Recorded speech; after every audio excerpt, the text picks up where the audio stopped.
هدانا لهذا وما كنا لنهتدي لولا أن هدانا الله والصلاة والسلام على رسول الله وعلى آله وصحبه ومن والاه ولا حول ولا قوة إلا بالله اللهم علمنا ما ينفعنا وانفعنا بما علمتنا وزدنا علما سبحانك لا علم لنا إلا ما علمتنا إنك أنت العليم الحكيم. Bapak Ibu jamaah yang kami hormati, rahimani wa rahimakumullah. Tak bosan-bosannya mari senantiasa kita panjatkan puja dan puji syukur kita kehadirat Allah Subhanahu wa taala. Karena dengan bersyukur Allah akan mengikat nikmat yang ada dan Allah Subhanahu wa taala berjanji akan menambahkan nikmat tersebut kepada kita. Allah Subhanahu wa taala menegaskan di dalam Al-Qur'an, wa idz ta'adzana rabbukum, dan ingatlah ketika Rabb kalian mengumumkan la in syakartum la azidannakum. Jika kalian pandai bersyukur kepadaku, pasti akan aku tambah nikmatku untuk kalian. Namun sebaliknya kata Allah Subhanahu wa taala, wa la in kafartum, jika kalian kufur nikmat, tidak pandai mensyukuri nikmat dan karuniaku, ketahuilah inna adabi lasyadid, sesungguhnya azabku sangat pedih. Kita berdoa berharap kepada Allah Subhanahu wa taala, semoga Allah Subhanahu wa taala berkenan untuk selalu membimbing kita, memberikan taufik, memberikan kekuatan kepada kita agar kita semua tergolong daripada hamba-hambanya yang pandai mensyukuri nikmat dan karunia-Nya. Amin ya rabbal alamin. Bapak Ibu yang kami hormati, rahimani wa rahimakumullah.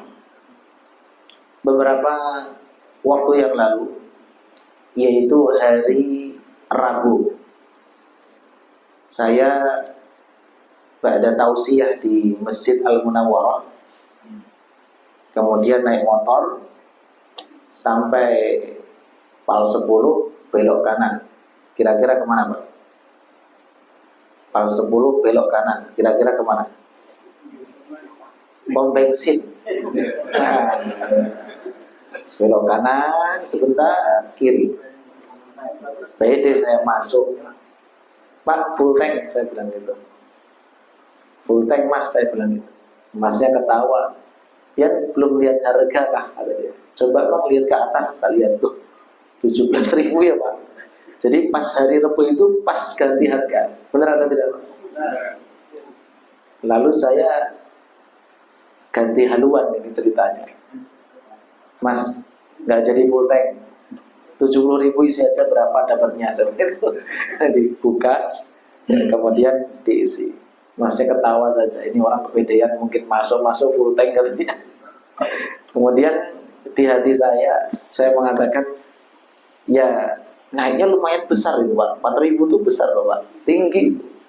Lalu saya berkata, ngobrol dengan hati saya sendiri, nggak apa-apa, alhamdulillah. Meskipun naik 4.000, yang penting masih hidup, alhamdulillah. Meskipun naik 4.000, alhamdulillah masih sehat. Betul nggak Pak? Meskipun naik 4.000, alhamdulillah. Banyak loh Pak, orang-orang yang sebelum kita meninggal, sebelum kita ini banyak sudah meninggal, dan mereka tidak mengalami kenaikan pertama. Iya Pak. Tapi alhamdulillah meskipun naik kita masih apa? Hidup. Jadi kalau pingin nggak ketemu naik yang pertama, mati saja. Kan begitu Pak. Nah, maka Bapak Ibu sekalian, tadi baru satu contoh. Saya buka dengan contoh itu supaya kita itu harus happy hidup di dunia ini. Harus banyak-banyak bersyukur. Kemudian kisah yang kedua, ini juga kisah nyata Pak. Hari Jumat kemarin, nggak tahu ini beberapa pekan ini banyak hikmah yang saya dapat. Jadi ada seorang jamaah, setelah saya ngisi tafsir di Istiqomah di Banjarbaru, tiba-tiba ada jamaah datang. Ustadz, saya beberapa pekan ini nggak hadir di kajian pian. Pian tahulah. Iya Pak, saya lihat kok nggak ada pian. Kemana saya cari? Jadi saya itu, kata beliau, habis dioperasi. Operasi apa Pak? Kanker usus. Kanker apa?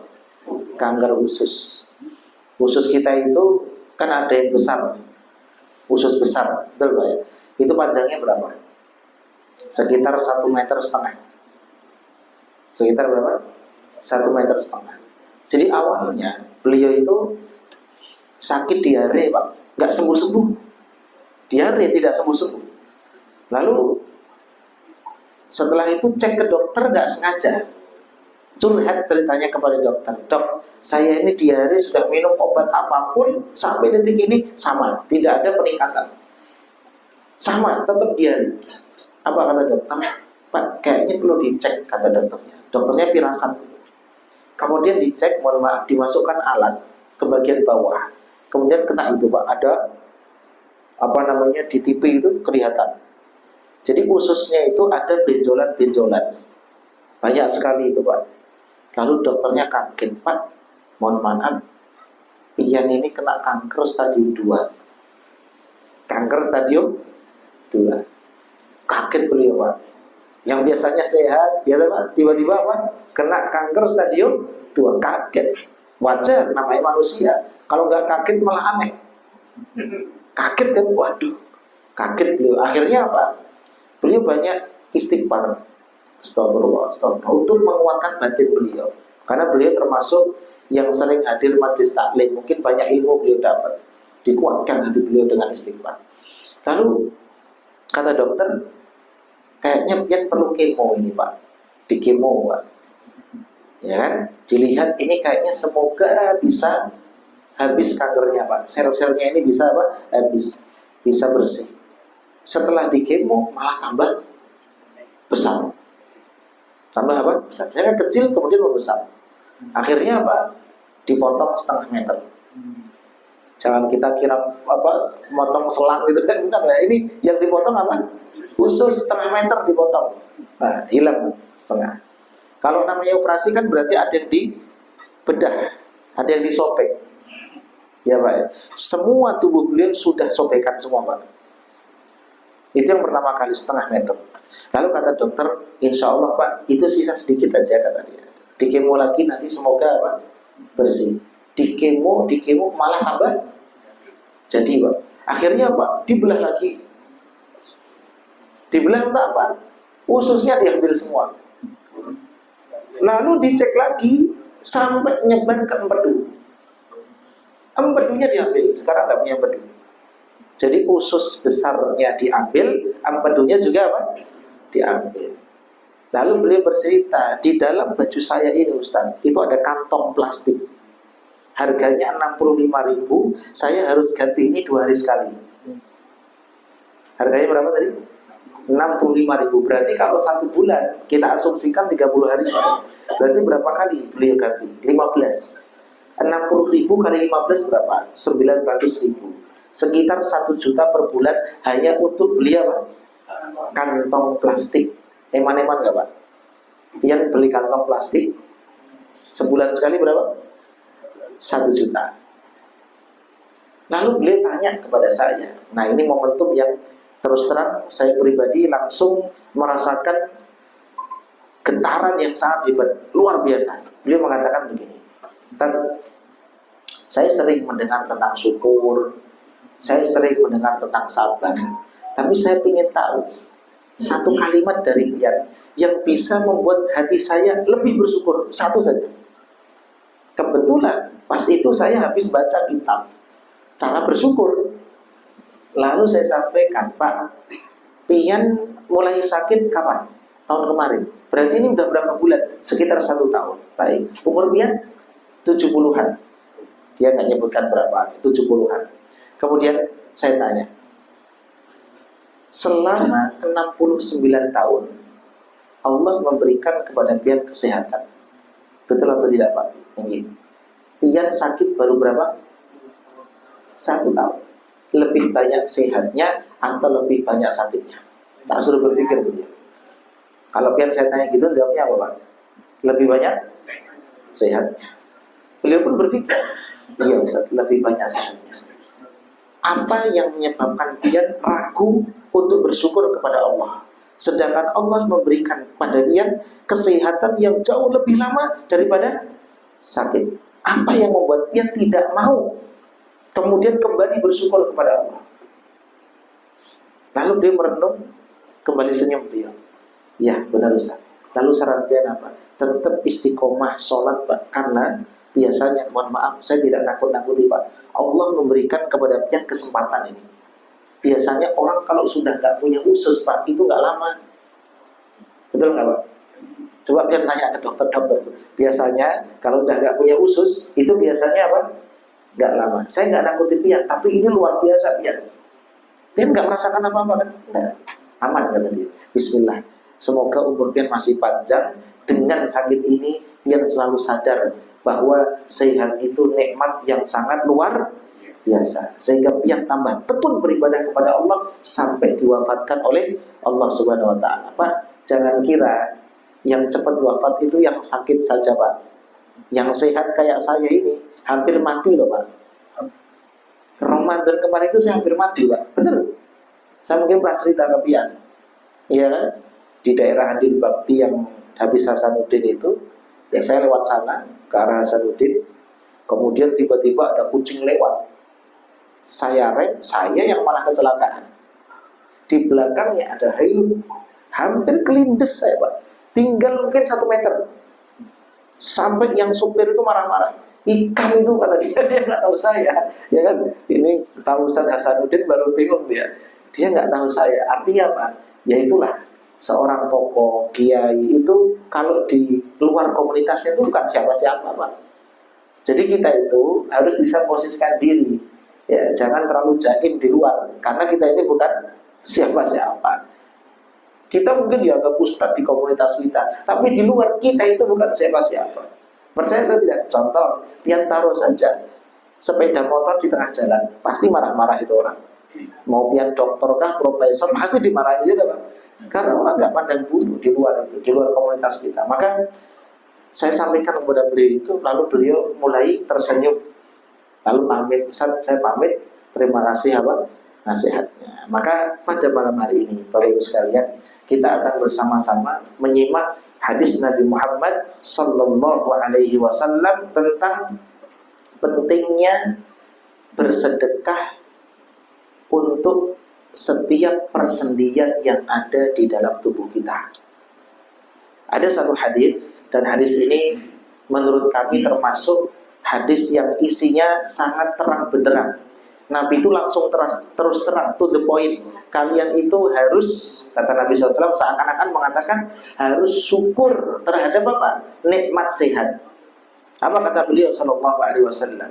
Kullu sulama minan nasi alaihi sadaqah. Kata beliau, setiap persendian manusia wajib untuk disedekahkan kulla yaumin, setiap hari. Tatlu'u fihi syamsu, mulai dari matahari terbit. Setarnya dari situ Pak. Setiap kita wajib bersedekah untuk persendian kita setiap hari. Dimulai dari kapan? Dimulai dari terbitnya matahari. Lalu beliau Shallallahu Alaihi Wasallam memberikan contoh-contoh cara bersedekah. Karena kadang-kadang sebagian kita kalau mendengar kata sedekah itu selalu arahnya kemana? Uang. Arahnya ke harta. Betul nggak ya? Padahal sedekah itu bukan hanya dengan harta Pak. Dengan akal pikiran. Dan ini diletakkan nomor pertama oleh Nabi. Dengan logika. Ini diletakkan pertama oleh Nabi. Yang kedua dengan tenaga. Termasuk juga dengan harta. Beliau Sallallahu Alaihi Wasallam memberikan contoh. Yang pertama nanti akan kita jelaskan satu persatu. Ta'dilu bainal itsnaini shadaqah. Bagaimana cara bersedekah? Kata beliau, berbuat adil antara dua orang yang sedang bersengketa adalah sedekah. Ini yang pertama. Nanti akan kita jelaskan. Yang kedua, wa tu'inur rajula fi dabbatihi fatahmiluhu 'alaiha aw tarfa'u lahu 'alaiha mata'ahu shadaqah. Engkau menolong seseorang menaikkan dia ke kendaraannya, entah itu mobil, entah itu hewan tunggangan, atau engkau mengangkatkan barang milik dia lalu diletakkan kepada kendaraannya, diletakkan kepada kendaraannya. maka ini juga termasuk apa? Sedekah. Atau yang ketiga kata beliau, wal kalimatu thayyibatu sedekah. Ucapan yang baik itu juga termasuk sedekah. Wa bi kulli khutwatin tamshiha ila sholati sedekah. Setiap langkah menuju sholat, maksudnya menuju masjid, menuju musholla, menuju tempat sholat adalah apa? Sedekah. Kemudian yang kelima, wa tumitul adza anit tariqi sedekah. Engkau menyingkirkan gangguan dari jalan juga termasuk sedekah. Berarti ada berapa cara di sini, Pak? Ada 5 disebutkan oleh Nabi kita Muhammad sallallahu alaihi wasallam.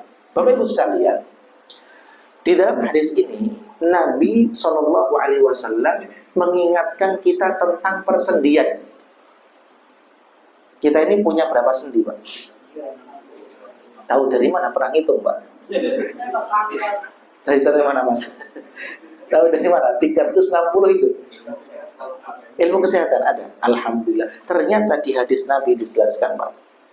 Apa kata beliau sallallahu alaihi wasallam? Fil insani 360 mafsilah, kata beliau. Setiap manusia itu memiliki 360 persendian, kata beliau sallallahu alaihi wasallam. Beliau tahu dari mana? Dari wahyu. Dari Allah Subhanahu wa taala. Lalu kata beliau, fa'alaihi, maka wajib hukumnya. An yatasaddaqa, dia bersedekah, an kulli mafsilin, setiap persendian, fi kulli yaumin shadaqah, setiap harinya satu sedekah. Jadi satu persendian, satu apa? Sedekah. Berarti kalau satu persendian, satu sedekah, sehari kita berapa kali sedekah itu, Pak? 360 kali sedekah. Berat atau ringan, Pak? 360 kali. Berat atau ringan? 360 itu berat, Pak. Banyak sekali itu. 360 berat. Bukan perbuatan yang ringan, bukan amalan yang ringan. Ini amalan yang berat.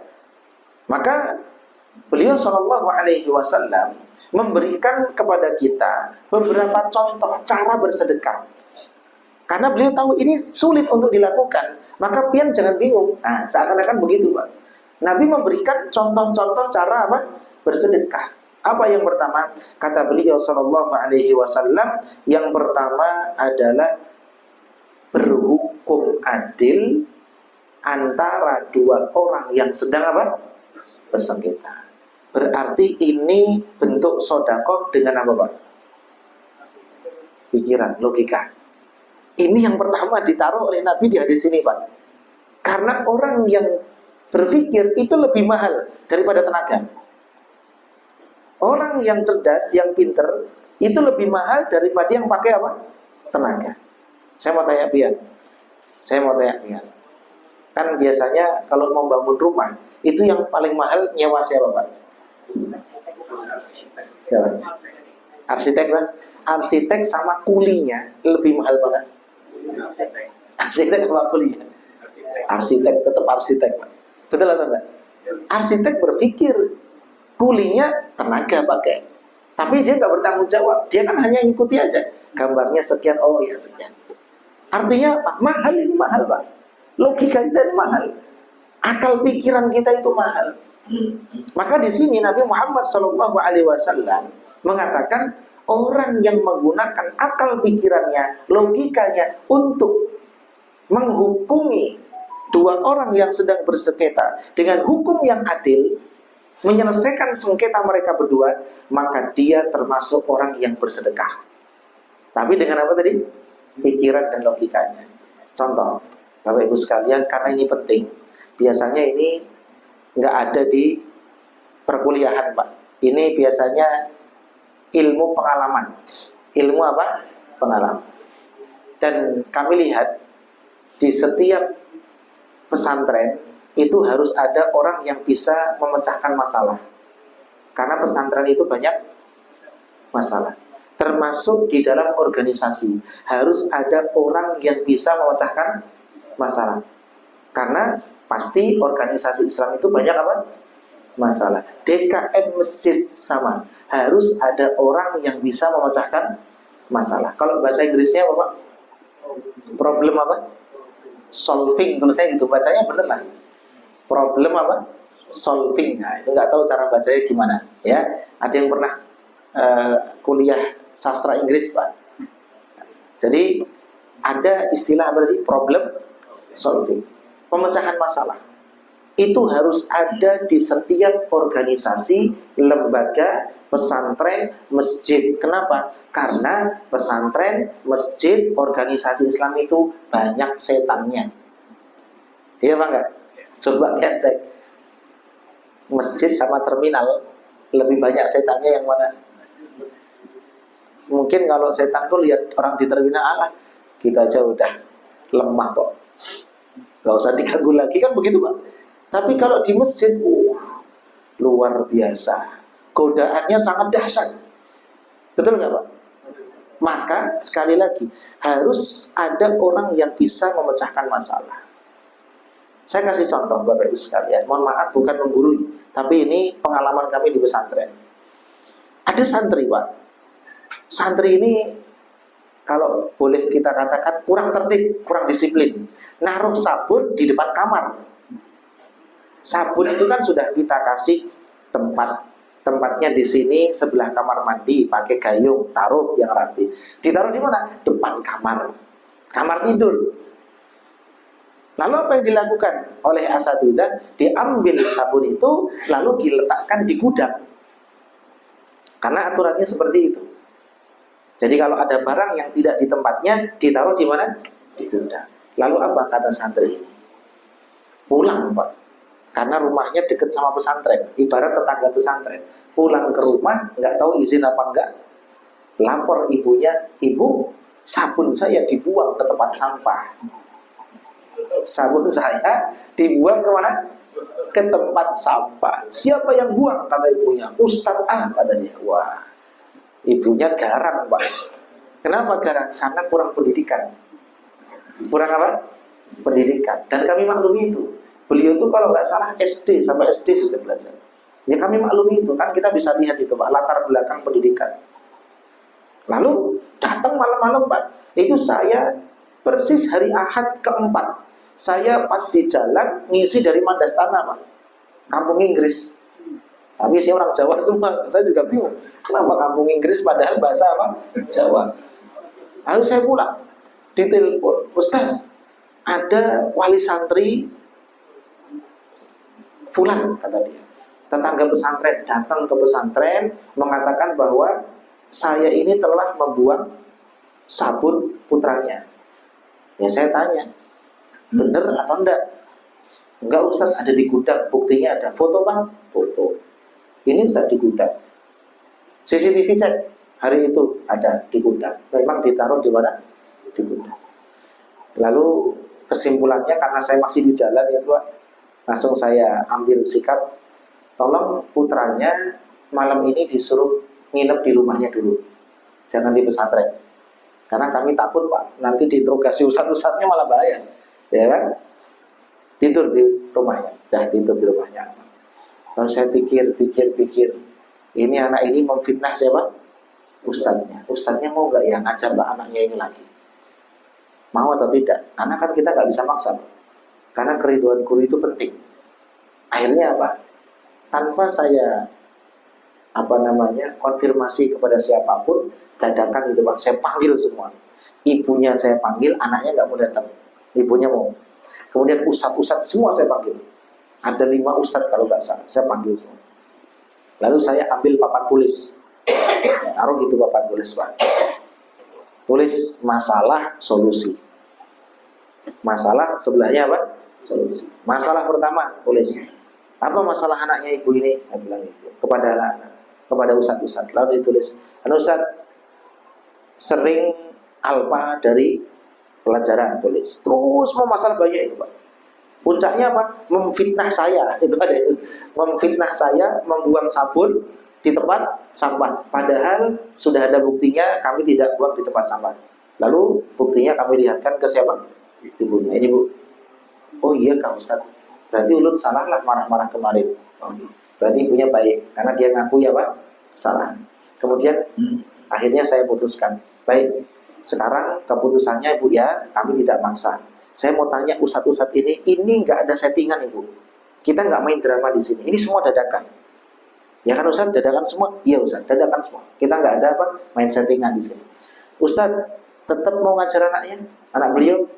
Saya angkat tangan ustadz, nggak bisa. Semua ustadz angkat tangan kecuali satu pak. Saya bisa kata dia. Kata ustadz yang satu ini, saya bisa. Ustadz yang bukan difitnah tapi saya bisa. Lalu baik, kalau begitu ibu, 4 ustadz tidak bisa, yang bisa beliau. Berarti putra pian nanti berguru kepada beliau. Tapi saya punya syarat. 1, karena asrama di bawah tanggung jawab beliau-beliau berempat, maka anak pian tidurnya di rumah. Karena beliau berempat tidak mau ngurus anak pian lagi. Berarti tidurnya di mana? Di rumah. Tapi kalau sudah masuk pelajaran, bisa masuk pesantren, lalu berguru kepada beliau. Siap ibu? Siap ustaz.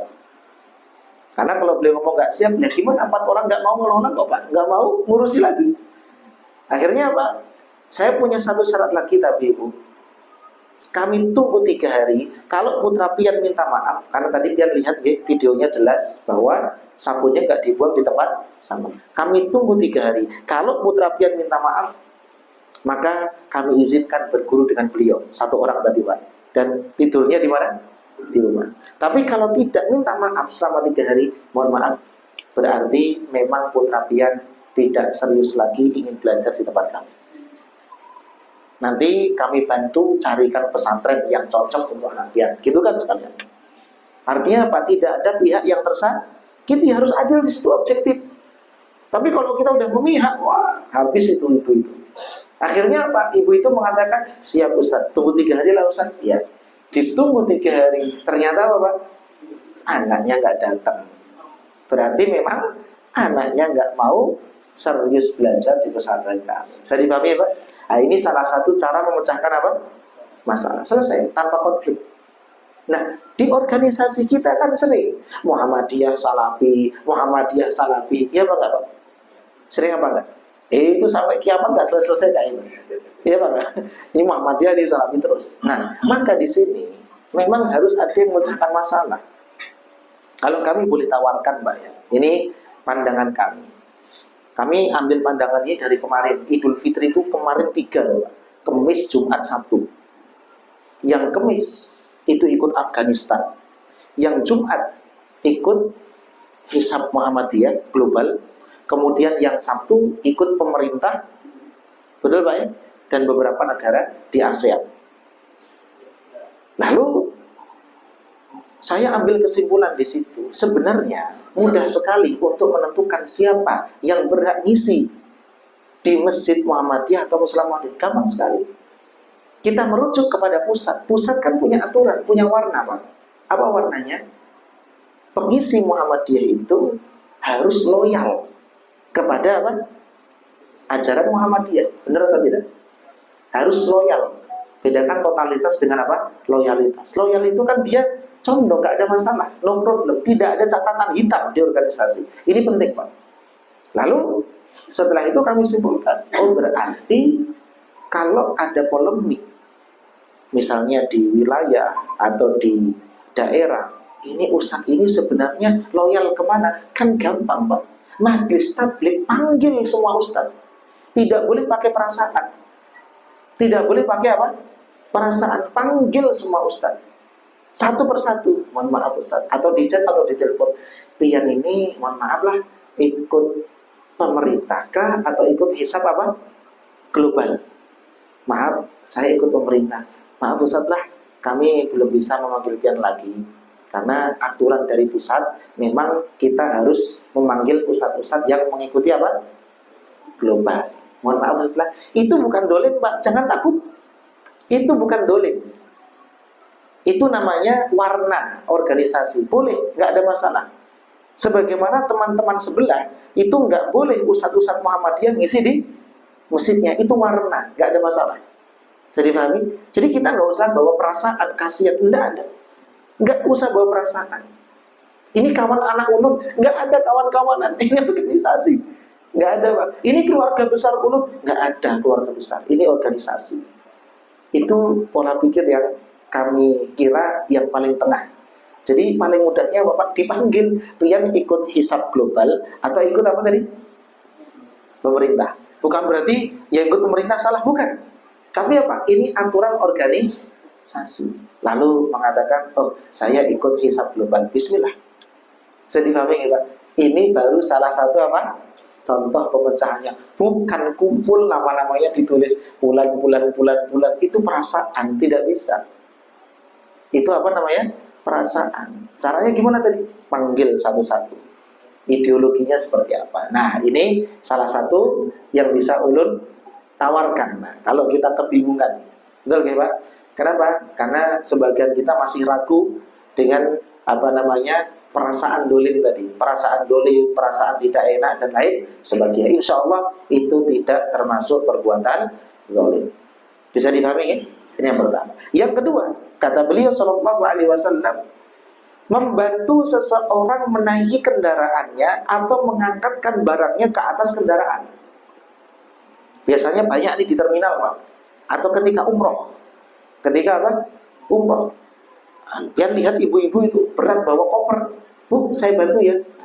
Tapi jangan lirik-lirikan. Nah, itu Pak. Boleh kita bantu, tapi jangan sampai apa? Nah, lirik-lirikan bahaya juga. Kita bantu angkat koper. Kemudian melihat ibu-ibu dorong apa? Didorong pakai kursi roda. Kemudian kita melihat ada kesulitan di situ, kita bantu. Ini termasuk daripada sedekah. Kemudian yang ketiga, kata beliau Shallallahu Alaihi Wasallam, kata-kata yang baik.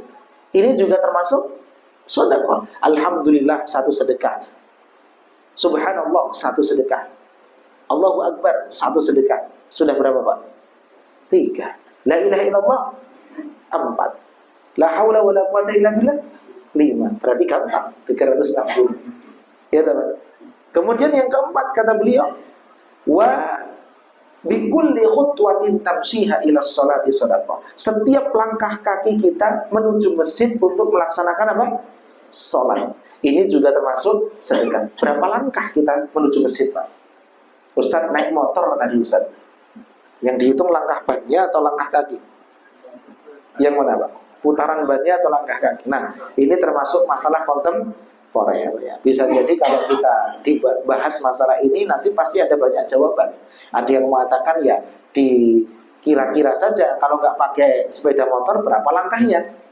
Jadi bang ya Pak. Ada mungkin yang menghitung hitungan putaran apa?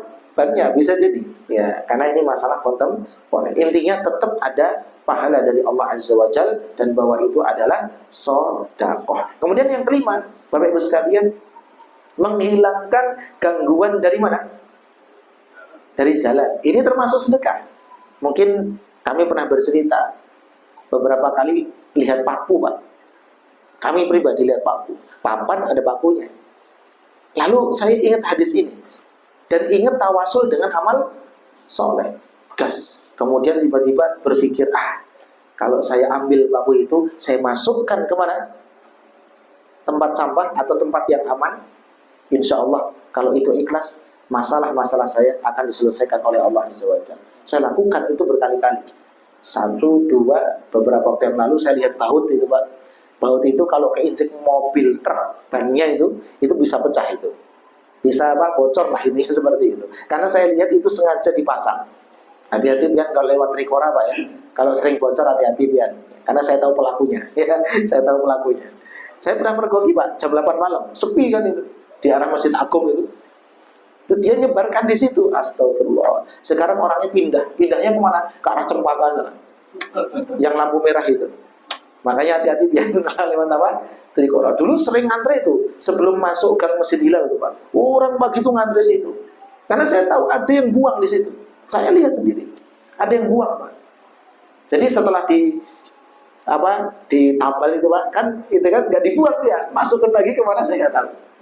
Ya, kan itu ada 2 tukang tempel di situ, tukang tambal ban. Maka Bapak Ibu sekalian, itu sering saya lihat.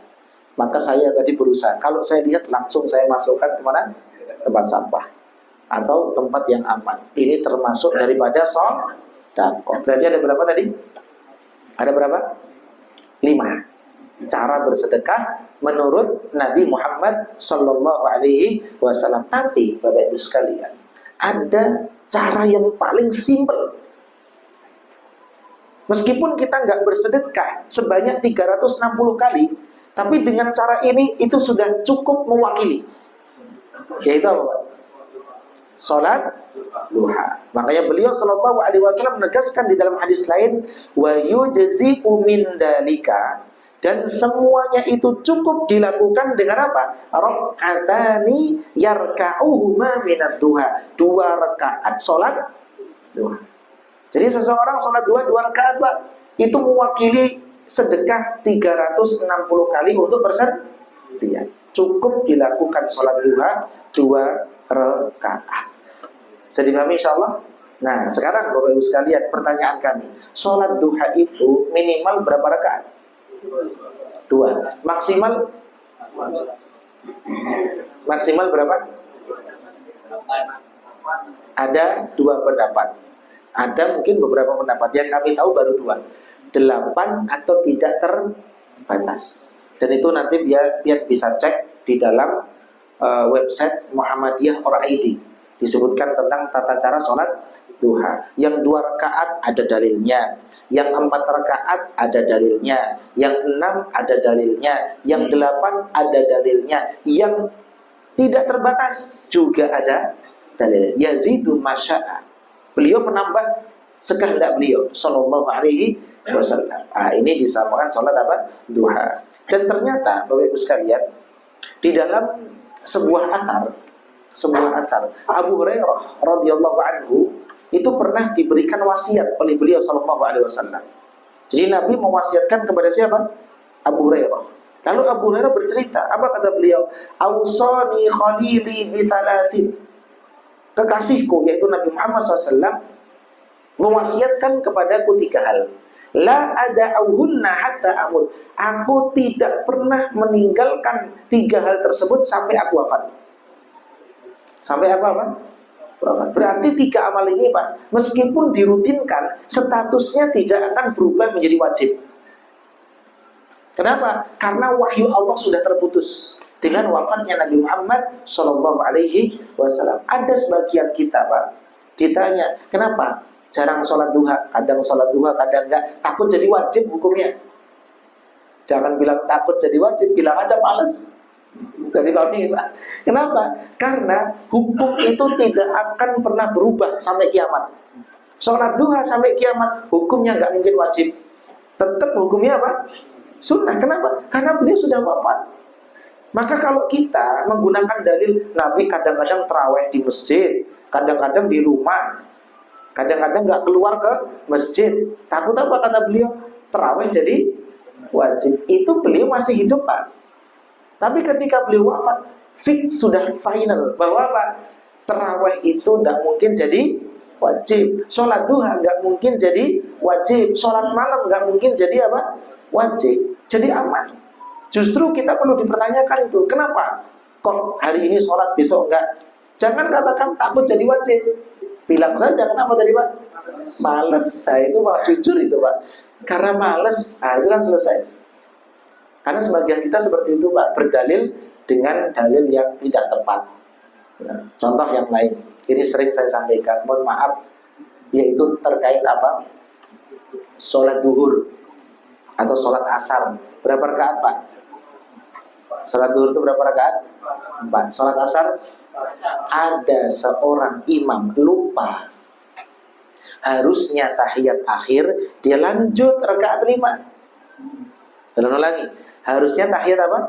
Akhir, dia lanjut rakaat 5. Lalu jamaah menegur, subhanallah, kata jamaah. Apa yang dilakukan imam? Lanjut atau balik? Yang lanjut angkat tangan. 2029 lanjut. Lanjut atau balik? Yang lanjut angkat tangan. Yang balik? Yang nggak tahu? Nah, Bapak Ibu sekalian, ini penting. Mohon maaf, saya tidak sedang menabrak pendapat siapapun, tapi ini yang benar. Yaitu dia wajib balik. Nggak boleh lanjut, haram hukumnya lanjut. Kenapa nggak boleh? Karena dia berada di rakaat yang salah. Masa sholat duhur 5 rakaat, Pak? Masa sholat duhur lebih dari 4 rakaat? Nggak akan ada ulama satupun yang membolehkan. Saya jamin itu. Nggak ada satupun yang membolehkan, ulama. Nggak ada. Makanya para ulama itu atau tarjih itu nggak bahas ini, karena ini nggak perlu dibahas. Kenapa di tarjih belum ada? Karena ini nggak perlu dibahas, karena ini hal remeh sekali. Artinya apa? Ya nggak mungkin dia lanjut, wajib balik. Dia tahu itu rakaat kelima, masa lanjut, Pak? Lalu ada sebagian berdalil. Dalilnya apa? Dalilnya adalah Nabi SAW itu pernah sholat duhur. Lalu beliau sholat duhurnya 5 rakaat. Sahabat tidak menegur itu, Pak. Sampai salam kan? Nah, pas salam, kemudian ditanya, wahai Rasulullah, azidatis sholat, sholatnya rakaatnya ditambahkan. Pertanyaan kami, kenapa sahabat tidak negur ketika masih sholat? Itu saja pertanyaan kami. Kalau ditegur ketika sholat, kira-kira kemungkinan terbesarnya Nabi balik atau lanjut? Kalau ketika sholat ditegur, bukan kemungkinan lagi, Pak, pasti balik Nabi. Jadi pahami? Pertanyaannya, kenapa para sahabat tidak mau menegur Nabi ketika sholat? Negurnya setelah sholat. Jawabannya apa kira-kira? Karena takut, betul kata beliau. Takut ada wahyu baru.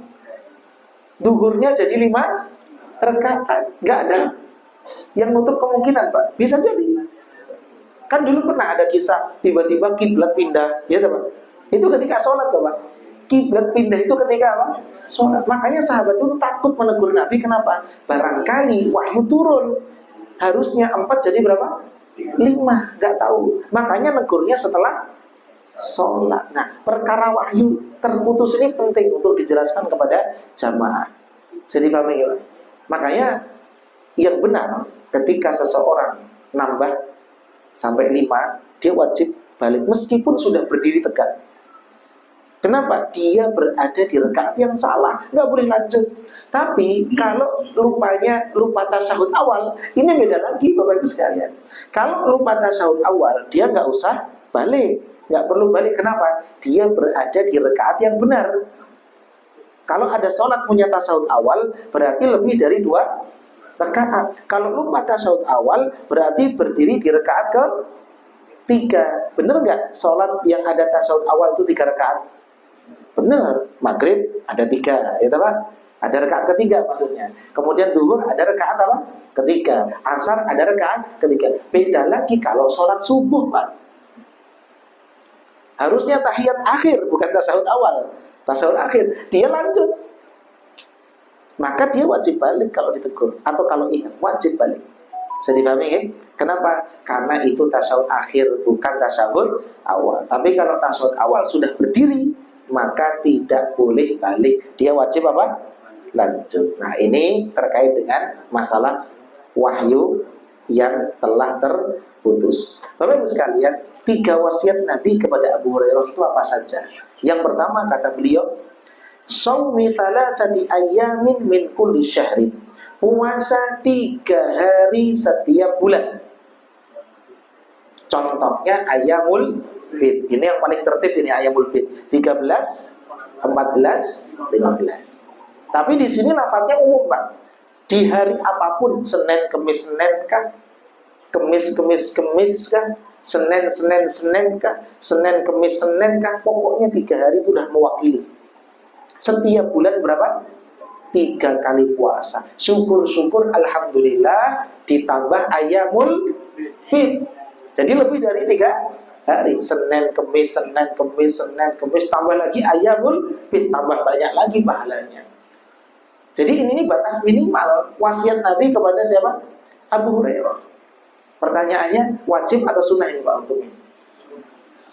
Tetap sunnah. Meskipun wasiat hukumnya tetap apa? Sunnah. Gak akan berubah hukumnya. Kemudian yang kedua kata beliau, wasolatid duha. Laksanakan sholat duha. Sholat duha berarti sampai meninggal loh Pak beliau. Artinya apa? Bukan sehari sholat, besok nggak sholat, sehari sholat, besok nggak sholat. Ditanya kenapa? Takut jadi wajib. Sampaikan saja, males lah itu yang. Jadi Bapak ya Pak. Kemudian yang ketiga, wa naumin ala witrin. Ini untuk Abu Hurairah, Pak. Sholat witir dulu, baru apa? Tidur. Loh, Ustaz, witir itu kan sunnahnya di akhir sunnah. Sunnahnya apa? Di akhir. Kadang-kadang sesuatu yang sunnah itu bisa ditinggalkan demi sunnah yang lain, Pak. Maka sering saya sampaikan, ada jamaah umroh unik, Pak. Ibu-ibu nggak pernah ke Nabawi, nggak pernah ke Masjidil Haram. Ditanya, sholat itu bagi perempuan yang afdal di hotel, kata dia lah. Sampai gini, ini acaranya siapa? Jadi pahami Pak ya. Jadi sesuatu betul itu di rumah itu ada dalilnya, betul. Tapi sesuatu yang afdol kadang-kadang bisa ditinggalkan karena sesuatu yang afdol juga. Jadi pahami ya Pak? Bukan berarti kalau ada sabda Nabi, sholat perempuan terbaik di rumah, berarti kalau di luar rumah jelek. Bukan. Tapi apa? Yang lebih utama di rumah, di luar utama. Tapi masalahnya, utamanya ini di Masjid Nabawi, Pak. Utamanya ini di Masjidil Haram, yang tidak setiap saat kita ke situ. Momentumnya ini, Pak, yang kita cari. Maka jangan sampailah sudah jauh-jauh ke Saudi, malah sholatnya di mana, Pak? Saya sampai ini acaranya siapa gitu loh, Pak. Ya. Jadi dalilnya apa tadi? Sesuatu yang afdol kadang-kadang ditinggalkan untuk sesuatu yang fadl, yang punya keutamaan saja. Meskipun tidak lebih apa? Utama. Karena ada momentum tertentu. Bisa dipahami insyaallah. Makanya Abu Hurairah radhiyallahu anhu sholat witirnya sebelum apa, Pak? Tidur. Kenapa? Beliau itu rajin nyatet hadis, mendengarkan hadis dari Nabi Muhammad SAW, termasuk sahabat yang paling banyak meriwayatkan apa? Hadis, Abu Hurairah. Betul Pak ya? Nomor 1 kan? Abu Hurairah paling banyak. Karena Rasulullah tahu. Ya ini Rasulullah tuh ajibnya di situ Pak. Tahu beliau. Karakter sahabatnya itu tahu beliau. Tahu. Nggak mungkin lah Abu Hurairah jadi panglima perang. Ya, bisa kalah Pak. Ya Pak. Tapi yang ditaruh panglima perang siapa? Khalid bin Walid. Nabi itu tahu potensi masing-masing sahabat. Abu Hurairah potensinya di mana? Ngapal hadis, nulis hadis. Maka beliau mengatakan kepada Abu Hurairah, kamu kalau sholat witir sebelum tidur, takutnya apa? Kebablasan. Takutnya apa? Kebablasan. Karena mohon maaf Pak, ini kadang-kadang mungkin teman-teman yang kuliah pernah merasakan. Nulis skripsi itu Pak, sampai larut malam, bangun-bangun jam 8 pagi gitu kan. Ini Abu Hurairah tiap hari loh tulis apa? Hadis ya. Dan beliau radhiyallahu anhu sangat konsisten, istiqomah di dalam menuntut ilmu. Maka siapa saja yang memang punya kebiasaan seperti Abu Hurairah, seperti apa? Belajar ya, kemudian menulis, dia tidak bisa meninggalkan kegiatan itu, dia harus lakukan di malam hari, ya silahkan sholat witir dulu baru apa? Gitu. Tapi kalau nggak ada kegiatan Pak ya, nggak ada kegiatan, habis sholat isya usahakan langsung apa? Tidur. Tadi malam luar biasa itu Pak. Saya tadi malam itu kan, saya lupa ngisi di mana tadi, Sungai Miyai. Langsung saya guring di Hasanuddin, nyamannya Masya Allah. Habis sisa tuh tidur luar biasa. Memang sunnahnya itu habis sisa tidur Pak. Nggak ada yang lebih nikmat daripada apa? Tidur langsung habis isya. Tapi syaratnya Pak, dari pagi sampai maghrib sampai isya kita beraktivitas. Itu capeknya luar biasa. Tidur bangun jam 3 itu udah insya Allah pian pasti bangun jam 3 itu. Kalau habis isya langsung apa? Tidur. Bisa dipahami insya Allah? Barakallahu fikum. Atau bangunnya jam 8 pagi juga Pak. Tidur jam 8, bangun jam berapa? 8. Memang ini kebangetan orang seperti ini. Wallahu a'lam bishawab. Semoga Bapak Ibu sekalian kita diberikan anugerah oleh Allah untuk selalu happy, berbahagia dalam hidup dan selalu bersyukur kepada Allah Subhanahu wa taala. Dan jangan lupa Pak, doakan pemimpin kita. Doakan pemimpin kita. Saya kebetulan kenal salah satu saudara dari Bu Sri Mulyani. Bu Sri Mulyani kan mantan menteri apa? Keuangan. Memang Pak Prabowo ini sedang diserang Pak dari mana-mana. Beliau itu tulus, dia itu tulus beliau itu Pak. Cuma apa? Cuma kadang-kadang katanya beliau nggak punya HP yang dibawa. Jadi beliau itu nggak bawa apa? HP. Jadi ajudannya tuh saya nggak paham. Tapi intinya satu, beliau itu tulus. Beliau sampai bilang nggak ada yang berani ngungkap koruptor seperti Pak Prabowo. Cuma beliau itu terkendala sekarang butuh tim yang kuat itu saja. Makanya kita doakan, ya beliau berani Pak. Ini kok ganti sampai. Memang beliau berani. Ya mari kita apa? Doakan. Mohon maaf, jangan sering mencela. Jangan sering apa? Mencela. Tahan apa?